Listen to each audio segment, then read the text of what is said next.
Голгот толгод дээр сэрүү татан би өндөрт байв. Дээрлэхүү мянганы төгсгөлд золилтын жил айсвэ. Олон мянганыг золилтгүй өнгөрөөсөн уу гашууг даавуугэлтэй уулс бүхийн намсжээ. Би орчлон хороогийн тэг дээр зогсно.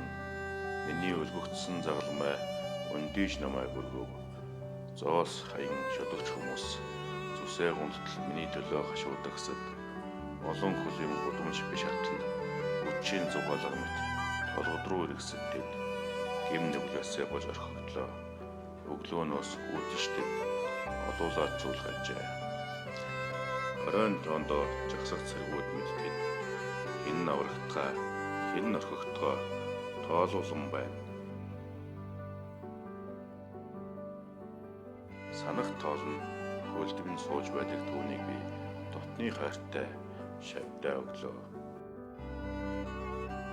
Би орчил, би бүгдийн орчил. Ийм л байхад би дуудагджээ. Одоо дайснуудаа хүлээн авах цаг. Би өргөгдсөн байна. Би нүддээ анилаа. Энэ нь гүйцэлтлээ. Бүгд гүйцлээ. Миний амьсгал эцэг рүү минь төр зур намайг орхин одлоо. Гэсэн ч би амьд байна. Аян замдаа гарлаа. Хээрийн салхи ялганы толгод намилзан байна. Би хүн билээ.